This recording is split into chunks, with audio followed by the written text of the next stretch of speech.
Halo semua, kembali lagi di Ismart, cerdaskan generasi bangsa. Nah, pada pertemuan hari ini kita akan membahas mengenai inventarisasi sarana dan prasarana kantor. Nah, untuk definisi inventarisasi sarana dan prasarana kantor sendiri inventarisasi sendiri ini dapat diartikan sebagai sebuah pencatatan terhadap sarana dan prasarana. Inventarisasi juga dilakukan dalam usaha penyempurnaan, pengurusan dan pengawasan yang efektif terhadap sarana dan prasarana yang dimiliki oleh sebuah perusahaan. Jadi inventarisasi sarana dan prasarana kantor itu merupakan semua kegiatan dan usaha untuk memperoleh data yang diperlukan mengenai sarana dan prasarana yang dimiliki. Nah, inventarisasi yang dilakukan di setiap organisasi tentu saja berbeda, namun pada dasarnya semua dilakukan dengan tujuan yang sama. Nah, apa sih manfaat dari inventarisasi sarana dan prasarana kantor? Jadi manfaatnya sendiri yang pertama itu ada menyediakan data dan juga informasi dalam rangka menentukan kebutuhan dan menyusun rencana kebutuhan barang.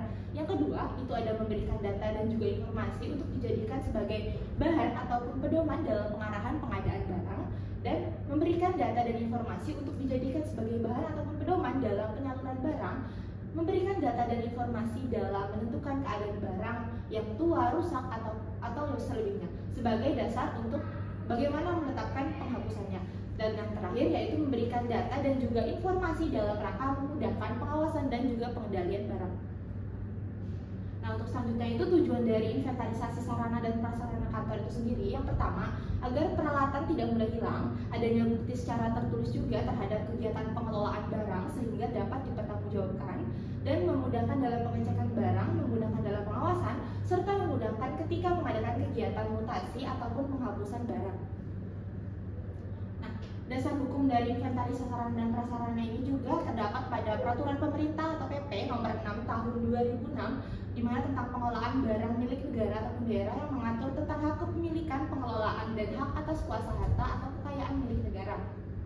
Nah, dalam peraturan pemerintah tersebut juga disebutkan institusi dan juga pejabat penanggung jawab atas kekayaan milik negara tersebut, yaitu yang pertama ada pembina umum, di mana itu merupakan presiden yang secara fungsional dilakukan oleh Menteri Keuangan, yang selanjutnya dilimpahkan kepada Direktorat Jenderal Moneter.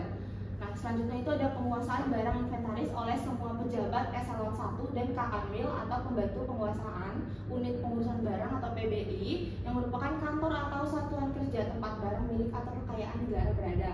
Dan yang selanjutnya itu ada penanggung jawab pengawas barang inventaris atau PPBI. Nah, PPBI ini oleh kepala kantor atau kuasa materi atau barang, dan juga unit pengelola barang, yaitu orang yang ditugasi untuk menerima, menyimpan, dan juga mengeluarkan barang atas perintah kuasa barang tersebut.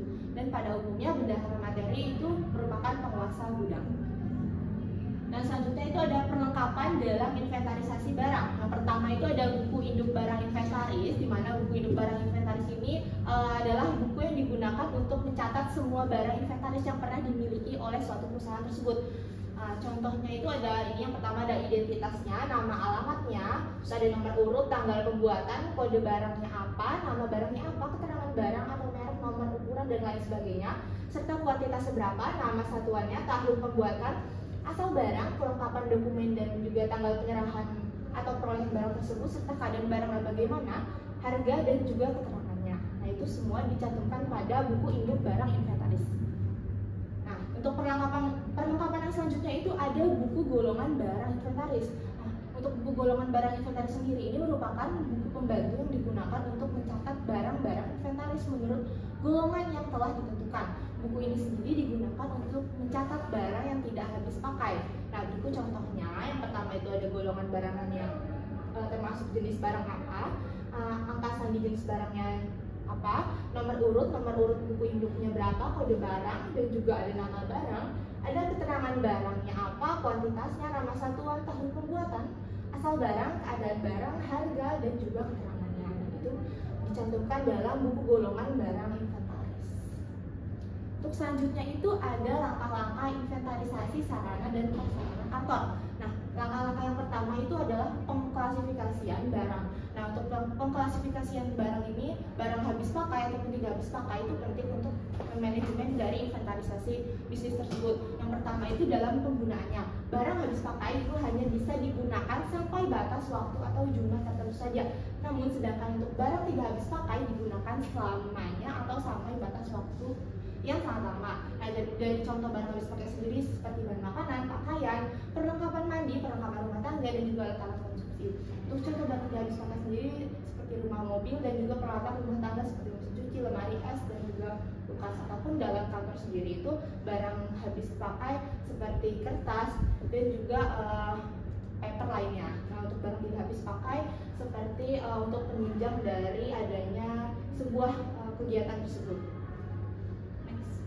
Untuk selanjutnya itu ada proses barang inventaris. Nah, untuk proses barang masuk inventaris itu yang pertama ada bagaimana pegawai inventaris melakukan pencatatan tentang barang-barang apa saja yang diperlukan kantor untuk menunjang kegiatan yang ada di kantor tersebut.